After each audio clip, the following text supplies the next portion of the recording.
day, ladies and gentlemen. Good day, students. This is Made for Learners Framework 2.0. This is your courseware for week 2 under SSP 031 Creative Thinking Tools, Trends, and Techniques. I'm your instructor, Engineer Cheradee and M. Kabadlit. So for week 2, June 29, July 5, 2020, this is your third topic, which is design on Kano analysis. So when we talk about Kano analysis, this is actually a simple tool to help us the same way with how QFD helped us create product characteristics from the voice of the customer. So the same way with Kano analysis, it also helped us to create or prioritize features to be able to do or satisfy customer needs.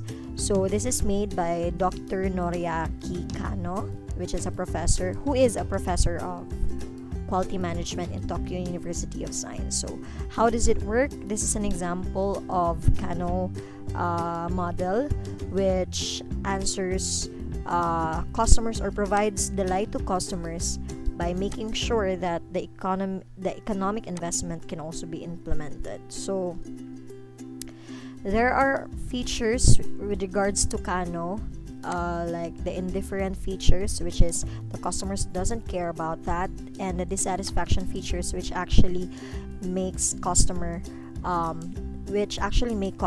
upset. So that is why they don't prefer the product anymore.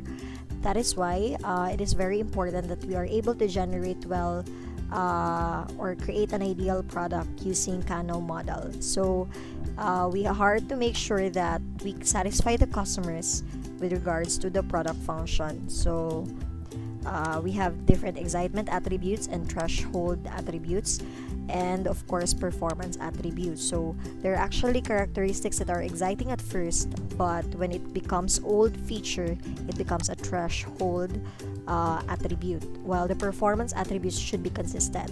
So let's say, for example, a cell phone excitement attributes for a phone was the first one, which it was a touchpad, or it's a touch screen. However, when there are already a lot of phones giving us features of touch screen phones, it became a threshold attribute.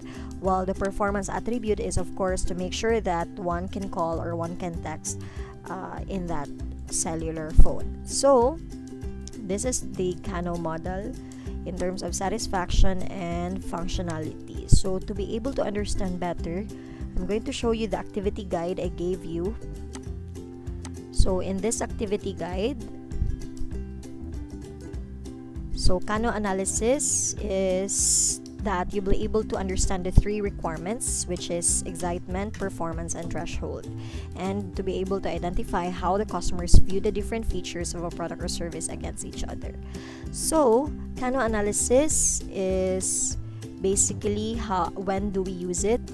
When we want to determine market strategies. So which products are actually catchy or will give excitement to customers, and of course in our product development.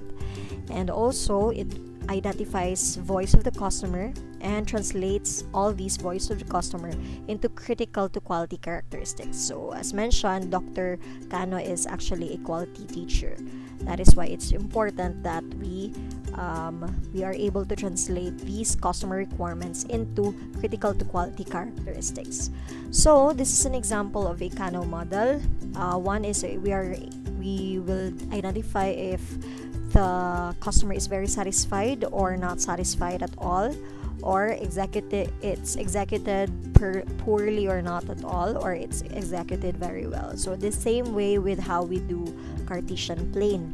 So our goal is to determine if it's attractive, if it's one-dimensional, if it's a must-be, if it's just indifferent, no connection at all, or if it's reverse. So I mentioned you just put 2 best features. So it's either it will be attractive, it will be one-dimensional, it will be must-be, or it will be reverse. So in order to come up with a Kano model, let's create a Kano survey first. So let's say, for example, you want to determine the speed of answer by customer service representative if it satisfies your customer and if you have fully executed it well. So first, step 1, of course, is to have the questionnaire. So this one is a standard. You determine or you ask at least 10 people to answer this one. So for instance, you have to ask them if it's okay for them to wait for less than 2 minutes, which the first question is your functional or your positive question, and the second question will be your most negative or your dysfunctional question. So if you are okay to wait for more than 2 minutes, so let's just say this is for your respondent number 1, and for him or her, it's okay to wait. He really likes it that he will just wait for less than 2 minutes. Let's just assume that 2 minutes is your standard. But in terms of if it is okay for him to wait for more than 2 minutes, then he can live it with that way. Then his answer is 1 and 4. So in that case, we tally that in our evaluation table. So in tallying, in the positive question, in the positive question in the part or the functional question, 1, and the negative question he answered 4. So therefore it matched here. So for respondent number 1, he answered 1 and 4. So it matches here. Therefore, you classify that in the third step, which is the classification of results. So in the classification of results, this one is actually a fixed table. So to be able to know how this is made, let's say for example, in terms of like and like, you like it that way that you will be answered 2 minutes less. But you also like it that way that you will be answered more than 2 minutes. That's why it's a questionable one. And another example is, for example, some must be and like. You must be answered less than 2 minutes, but you also like it that way that you are answered more than. So it's actually kind of a reverse one. That is why all these are reverse answers, and the rest are indifferent, attractive, one-dimensional, must be, and questionable. So these are the 6 classification of results. So for respondent number 1, he answered customer requirement positive is 1. He likes it that way, of course, but in the dysfunctional, he can live it with that way. So you match this part to the classification of results, and that's an A. Okay, therefore if that's an A, we tally the results. So in tallying the results in terms of speed of answer, the respondent number 1 answered attractive for him. So if it's attractive, then it's a list, you list it down as 1. Now if you complete all the 10 respondents, and let's just assume that the highest score is, let's say, one-dimensional. So if the highest frequency here is one-dimensional, automatically the speed of answer is categorized as one-dimensional. So let's just say for resolution, after doing the 10 surveys, the answer is attractive, or the highest tally of scores is attractive. Automatically, resolution is an attractive category. So that's how you do Kano analysis. Once you complete that, you will now plot it here in the Kano model. So in the Kano model, if the first feature is attractive, therefore we can put it here in the first quadrant, meaning it satisfies the customer and it is also executed very well. Or if the other one is considered one-dimensional, either it is placed here or here or here, so long as you are able to determine also if it's executed poorly and gives dissatisfaction to customers, or it gives satisfaction to the customer, meaning it's an extreme customer delight or an excitement attribute, or it can be just executed very well but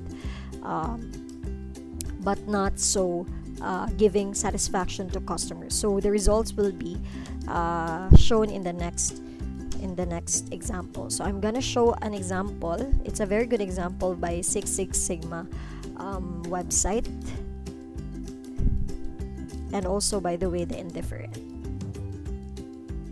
This is actually a very good example for Kano analysis graph or Kano model, because this is Kano analysis for a software application. So as they did already their survey, they are able to determine on the features that they have if it's really it satisfied their customer and it was executed well. So for instance, in the voice recognition, it actually satisfied their customer, but it's not at all fully executed well. So just like in a quadrant, this quadrant, the quadrant 1 is positive, so they're able to satisfy the customers in the easiness of use of the product, its functionality and comfortability in the user interface, and also the auto update data.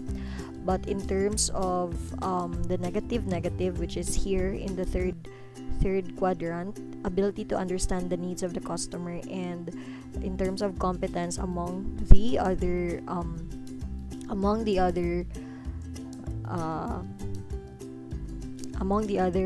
competition, it's not very competitive. Then in terms of they have, yes, fully executed, but it doesn't satisfy their customer, is the screen resolution and colors, manual, and the punctuality and the politeness. So yes, they might have executed it well, but they are not able to satisfy the customers. So in your case, since you will not be able to really do a survey, that's why I limited it to only 2 features. So hopefully I can see your features and determine if it's an excitement need, a delighter, or just an executor of the function. So this is an example, a very good example of a Kano model.